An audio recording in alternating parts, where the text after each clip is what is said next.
Hello everyone, and welcome back to DMG. Here with me today I have this Dell Optiplex from the graveyard. It's the last desktop in the graveyard.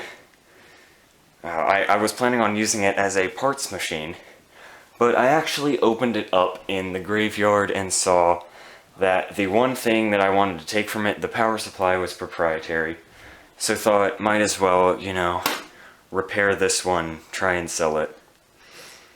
But, I mean, other than that, I don't really know much about this machine. It's got a Pentium sticker on the front. And it's got manufacture date 2009, like mid-2009. This was a Vista product key, this was a 7 product key. So, oh yeah, and it also, I don't want to flip it over on camera, because I'm just gonna drop it, but that's gonna, it has a sticker that says, like, refurbished, like not all parts may be original. So it was definitely like refurbished at some point. Okay, I've got my screwdrivers. Let's pop it open. So in the graveyard I found out you just pull this, right? And logically it would be this side that comes off, but no, it's this side. And by the way, don't be fooled. This is not a very heavy metal side panel, like it weighs almost nothing.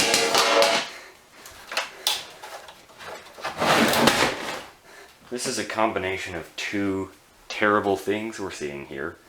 So it's a combination of what I believe is BTX, which is when Intel tried to reinvent ATX for the Pentium 4, because the Pentium 4 ran so hot that it needed like extra airflow. So that's why you've got a super clear path of airflow from the CPU to the back of the case, and then you've got this huge air duct with like a 140mm fan. That's a massive fan in the front. Then under here, I will say it's pretty nice. Ugh, this thing is not too dusty, but still a mess. Here you've got like drive bays, more drive bays up here. Media card reader could go in there, or like a floppy drive. And yeah, this is the power supply.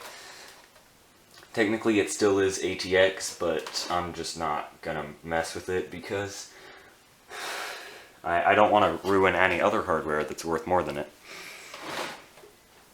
But yeah, Dell also, so yeah, this is a combo of BTX and Intel being dumb, and Dell with their form factor being dumb.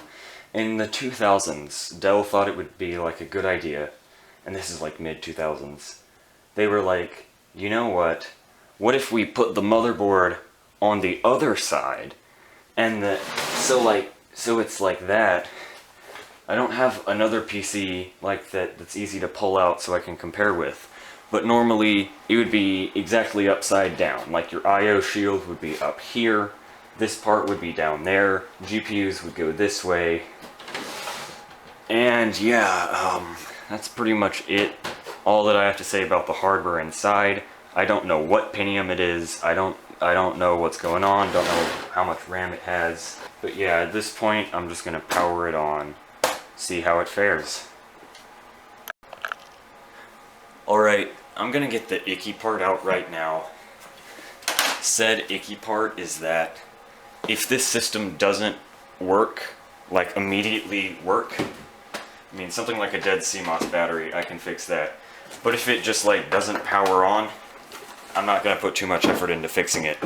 Because it's not new enough to still be good, but it's not old enough to be like collectible, like those XP systems are.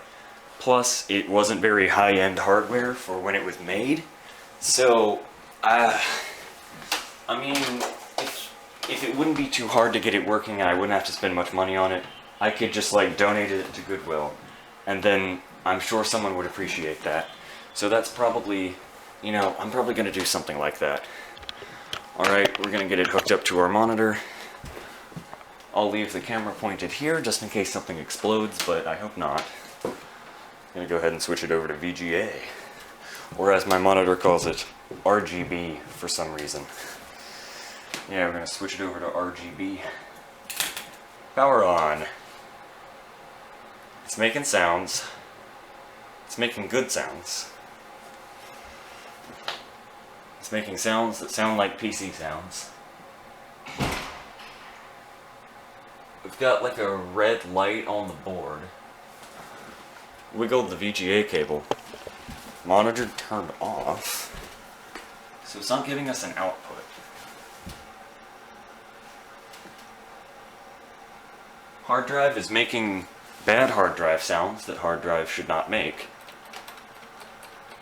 And we're not getting, as previously said, not getting a VGA output. The CPU seems to be getting warm, but it doesn't seem to pass post. I mean, it could just be my VGA cable being a little, you know... Oh,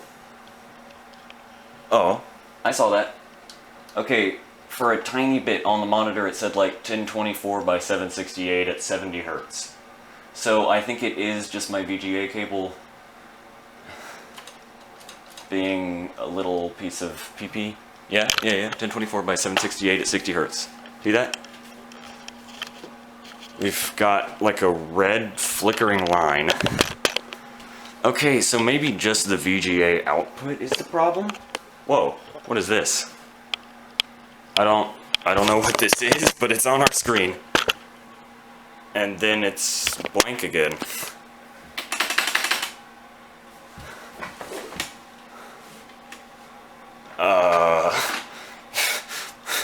What is this? Like, cave? Oh. Okay. So the integrated graphics is being not good. Okay, so there's something wrong with it, but it works. I think just a new hard drive might fix it. All I know is that the VGA output is toast. Like, I am not going to be using the VGA output on this machine. I think the cable got, like, you know, yanked around or something in it at some point, because that's not a clear output at all. But I mean, other than that, yeah, it's not recognizing my monitor correctly. Oh, also, this is on Windows 10 for some reason. I don't know who put Windows 10 on this poor thing. It's loading Windows 10 from that terrible hard drive. I mean, it is basically unresponsive. Not to mention we've only got like half our screen working. That's not ideal. Control-Alt-Delete. Yeah. This hard drive is not happy right now.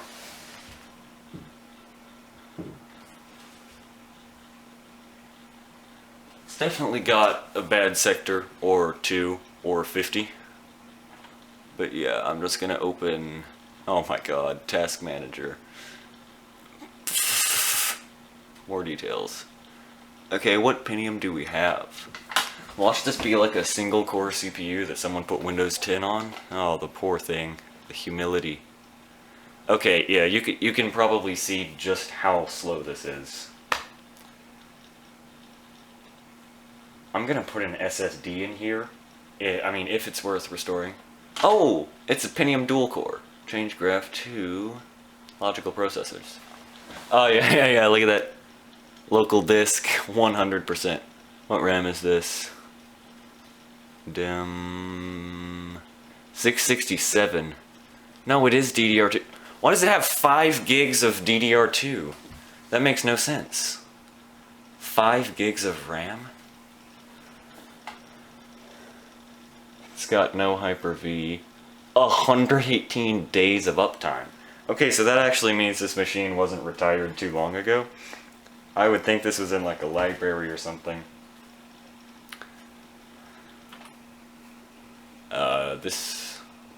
This thing is absolutely miserable to use. It's definitely like full of bloatware, or I mean something, because this is probably the worst Windows 10 experience I've ever had. But actually, if I throw like, let's see, if I throw like Ubuntu on this machine, put like an R5 240 graphics card in here. It's a nice cheap little like small super low power graphics solution from AMD, or maybe even like a Fire Pro. I mean, they can all be found super cheap. Here, let me move the camera closer to the hard drive just so you can hear the terrible sounds. That's gotta come across on camera.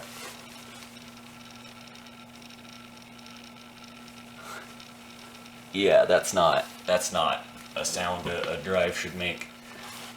Like, even funnier, the dual-core Pentium isn't the bottleneck. It's the hard drive that's the bottleneck. So I pop one of those, like, King Chizing 64 gig SSDs in here, and it should run well. Yeah, I'll just give it a clean, give it an SSD. Looking at the RAM sticks, there's one that has more modules and is a different color. So yeah, it's definitely 1112. I don't know how this system posts with that. Also, what is this? There's just like a power connector that goes to nowhere. Oh, I think that's the one that goes to like floppies if you've got one. Anyway, yeah, I'm just gonna pop a cheap GPU in here, stick Ubuntu on it. I mean, if the setup will run, hopefully, just for now, using the display port of the integrated graphics will fix that. Okay, really quickly, I just want to go over some minor hardware changes I've made, well actually rather major. I'm now triple booting Windows 7, Ubuntu 20.04, and Windows 10. I installed a Quadro K620 graphics card, and I now have 4 by 2 gigabytes of faster DDR2 800. So, yeah, much better config than the old one. And I also have a Core 2 Quad Q9550 in there, as opposed to the Pentium dual core, so that really speeds things up. Okay, so funny story. I was opening this RAM. I ordered a kit of 4x2, and I got 2 kits of 4x2. So I messaged the seller. I asked them, did you mean to do that? And they said that I'm the first person that's ordered DDR2 800 in several months, and it's taking up too much warehouse space, so they just sent me 2 kits. And I mean, I'm not complaining. DDR2 I need pretty frequently. And yeah, so this is Hynix 2-rank by 8 PC2 6400U, so some pretty nice DDR2. But yeah, pretty excited that I got 2 and literally only paid for 1 kit. Alright, so some quick things. I got the new RAM installed in it. It's working fine now. But one of these sticks is dead, so I'm actually glad that I got 8, because it won't post with one of these in it. I'll do further testing. But I just wanted to show the 4 sticks that I pulled out. Literally none of them are the same, and LGA 775 boards are really picky about RAM speed, so that's probably why it was performing so terribly. Because, let's see, this is a 2 gig, this is a 1 gig from Elpida, this is a Samsung 1 gig, and this is a Samsung 1 gig, but the 2 Samsung 1 gigs are different.